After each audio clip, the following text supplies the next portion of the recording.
I some see work all the we're still alpha. working Yeah, on. I see all the alpha 2 wins. Trust us.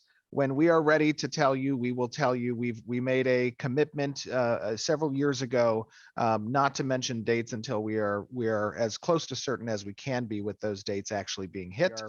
We are a quality first game studio, not a dates first game studio. And what that means is we will take the time that's necessary to ensure the product is ready for those release cadences.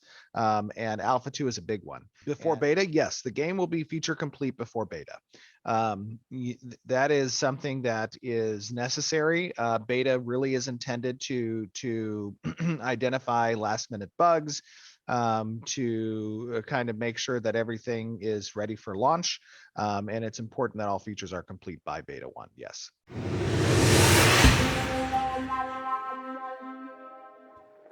All right, guys, it's Jahlon, and today we're talking about the Ashes of Creation update for July. I'm going to put a link to the whole thing in the description below. I'm giving the thing a 10 out of 10. I think we got a lot of good information, a lot of good insights. Biggest thing, no Alpha 2 date. They don't want to give an Alpha 2 date and then miss it. A couple of years ago, they did decide to try their best to not miss dates. The other clip you heard was Alpha 2 will be feature complete. I know a lot of people are confused by this. Intrepid wants to bring Alpha 2 out in an incomplete state and then grow to a complete state before moving into beta. So those two sound bites, really important.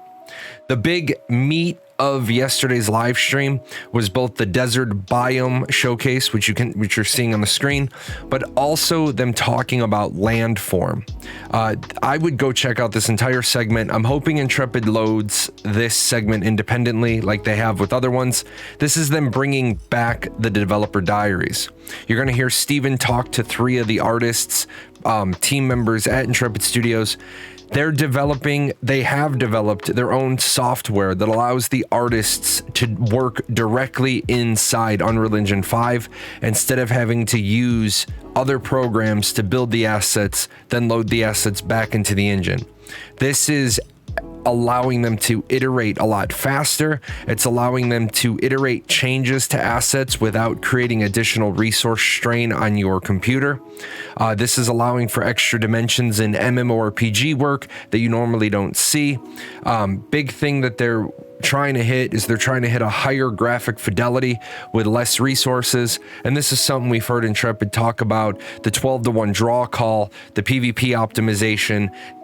Performance is something that they're constantly working on, but keeping a high graphic fidelity so that you don't have to play the game in low. For me, a big part of it was hearing Steven talk about their process, their development. I love the fact that Steven said at the beginning of the design meetings, he reminds people to divorce themselves from their work. I am not my design.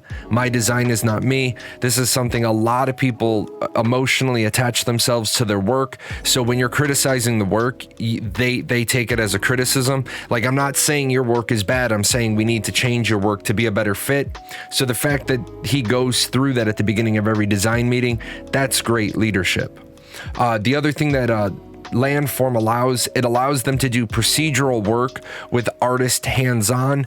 The designers, the quest designers, the world builders, they can put in these assets, and then the artists can come back along and like paint them. You can think of it as graffiti paint if you want, but sculpt in text inside of the engine without having to remove the asset and put it back in. Next thing I want to talk about is the new character models. We did see the new Empyrean direction. I think the Empyrean model is looking really good. I know a lot of people don't like the new Ren'kai, and I didn't like the Ren'kai either. When I first saw it, I said, this is too cartoony. Someone on my Discord recolored them to put it into a flesh tone, and I think looking at these two side by side, I think this looks really, really good now. Now that I've seen it without, because I think green is always going to look cartoony because in the real world we don't see green people.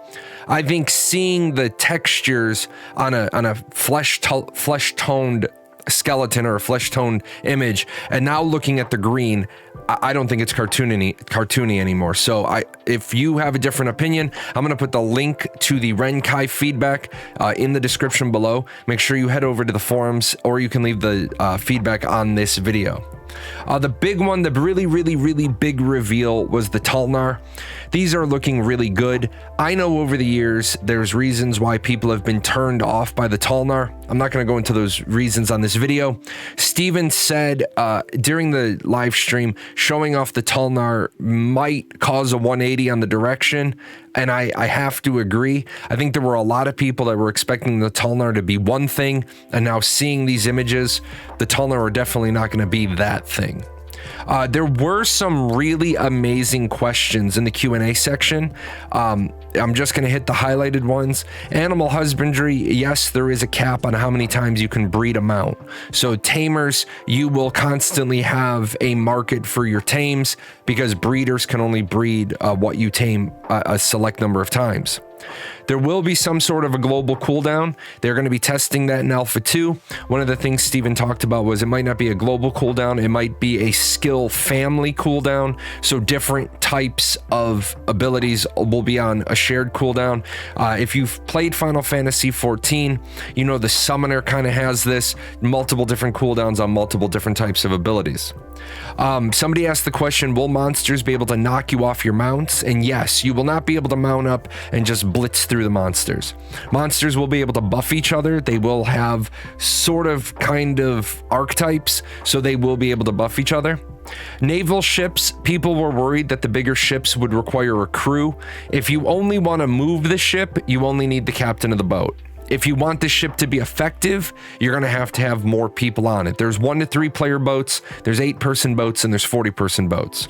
On that, they are considering allowing people to put UCCs, user custom crests, or user created crests, on their sails. And then there might be some places on the boat, on the hull, that you can put a boat name or an icon or an image. More on that as we get into Alpha 2. One thing about crafting, I know that people were concerned about the resources getting locked into the node when a siege flag is declared. I brought that up a couple of years ago. All crafters can craft directly from their warehouse. So you don't have to run back and forth to your warehouse. If you forget the yellow dye, you'll be able to pull from your personal inventory or your warehouse inventory. And then the monster coin events. A couple of years ago, I did a video talking about how there was a little touch of pay to win in the monster coin events.